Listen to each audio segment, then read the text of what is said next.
বাউল TV Tangail, হৃদয় ধনবাড়ি, চেতনায় Bangladesh. Like দিন, share করুন, সাবস্ক্রাইব করুন এবং কমেন্ট করে জানিয়ে দিন আপনাদের মতামত।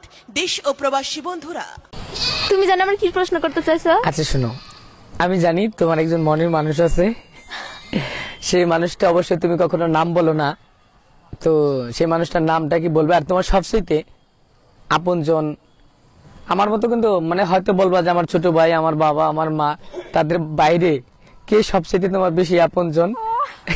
সেটা আমারও প্রশ্ন। তুমি আমারটা করতে বলো, আমি অবশ্যই তোমারটা করতে পারবো। প্লিজ, দর্শক জানতে চাই। এই নামটা বলতে পারবো না, এর বাইরে যদি বলি তাহলে একমাত্র সুহেল ভাই। তুমি না না, তুমি বলতে পারো যে আমি তোমার জন্য বলতেছি, এইটা না, কিন্তু সবচেয়ে তুমি আমার একমাত্র কাছের।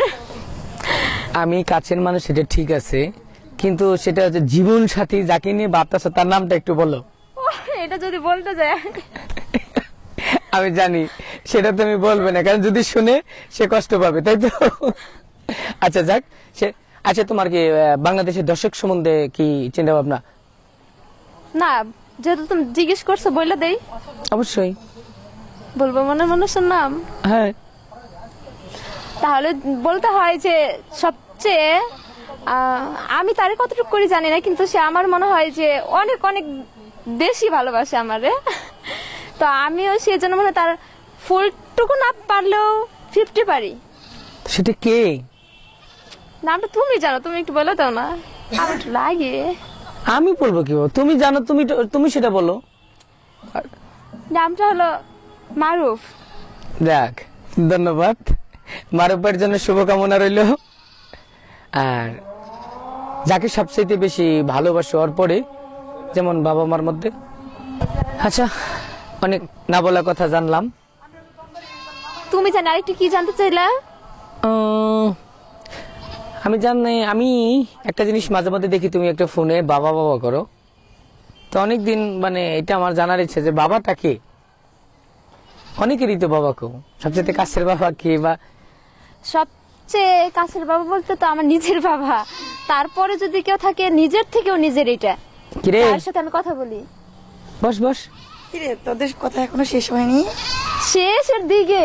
বয় বয় বয়। আর কতক্ষণ? এই তো। কিরে কি দেখলি? আচ্ছা যাই হোক, আমার কথা জিজ্ঞেস করছে বলে নেই তো। কথাটা হলো যে বললাম যে বাবার থেকেও বাবা, উনি আমাকে এত ভালোবাসি, এত প্রচন্ড আদর করে, মনে হয় আমি তার চোখের মনি। তো উনি আমাকে মেয়ে বানাইছে আর কি, আমিও তাকে বাবা বলে ডাকি, প্রচুর আদর করে। তো ওনার নাম হলো স্বপন, আর উনি থাকে সৌদি আরবে। তো এরপরে আছে আমার আরেকজন, সেও আমার বাবা, তার নাম হলো তোপাজ্জল, বাড়ি হলো কুতুবপুর। না ওটা আমার, ওটা তোমার না, ওটা আমার, ওটা আমার, ওটা আমার। বাবার বন্যা বসে দিছো কেন কেন? আরে একজন বাপ তো একটাই থাকে না, আমাদের ভালোবাসে তো সেজন্যই। হ্যাঁ, সানোয়ার ভাই আছে আমাদের অনেক। আর আমার ক্লাসে প্রাণ প্রিয় বড় দাদা ভাই, ওনার নাম সানোয়ার, উনি আমাকে প্রচন্ড ভালোবাসে। তো মনে হয় আমি তার আত্মা। তার বাড়িটা কোথায়? ওনার বাড়ি কুতুবপুর। হ্যাঁ, ভালো মানুষ। তুমিও তো তাকে চিনো, খুব ভালো মানুষ না? আচ্ছা যাক, তর্ক সময় নই, আমরা চলে যাচ্ছি। আচ্ছা, যাই হোক, হ্যাঁ, আপনারা যারা যেখানে আছেন, যেভাবে আছেন, আমাদের আরো অনেক না বলার কথা আপনাদের সবাইকে জানাবো। সময় হলে সবকিছু আমরা আপনাদের সাথে শেয়ার করব। দেশ এবং দেশের বাইরে যারা আছেন সবাই ভালো থাকবেন। আমাদের সবার জন্য দোয়া করবেন, এই টিমের জন্য দোয়া করবেন। তা আমরা যেভাবে এই টিমটা সামনের দিকে এগিয়ে নিয়ে গেছি, এইভাবে জানি ধরে রাখতে পারি, সেই আশা ভরসা করি আপনাদের সবার কাছে। কারণ আপনারা যদি আমাদের এই প্রোগ্রামগুলো না দেখেন তাহলে তো আমাদের ধরে রাখা সম্ভব না। এটাই বলবো যে আমাদের জন্য দোয়া করবেন। এখন আমাদের মাঝে যিনি উপস্থিত হয়েছেন, যিনি বর্তমানে বেহুলার মা, হ্যাঁ বেহুলার মা ক্যারেক্টারে নিয়ে আছেন, সুমি আক্তার। তার বাম পাশে আছে যাকে আমি অনেকদিন আগেই বাবা বলতাম, যে আপনারাও জানেন, একটা চ্যানেলে আমি সাক্ষাৎকার দিয়েছি ওনাকে নিয়ে। ওনার নামটা হচ্ছে আমির হামজা। উনি আমাদের একজন বিজ্ঞ অভিনেতা। আমরা সবাই একসাথে আছি। তো সকলেই ভালো থাকবেন, সুস্থ থাকবেন। আর এই চ্যানেলটি এই অল্প দিনে কতটুকু সাবস্ক্রাইব হয়েছে সেটা বলে দাও। আর এত সাবস্ক্রাইব দেখতে চাই।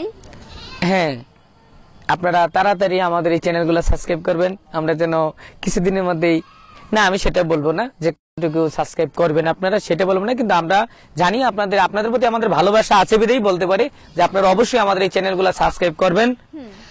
আর মনে রাখবেন, বাউল টিভি টাঙ্গাইল বাউল টিভিটা চ্যানেলটি সাবস্ক্রাইব করবেন, কমেন্টস করবেন, শেয়ার করবেন।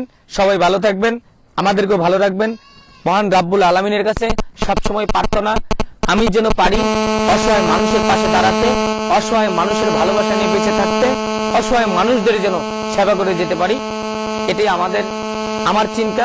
আপনারাও পাশে থাকবেন, ভালো থাকবেন, ভালো রাখবেন। মনের অজান্তে যদি ভুল করে থাকি ক্ষমার চোখে দেখবেন। Take care.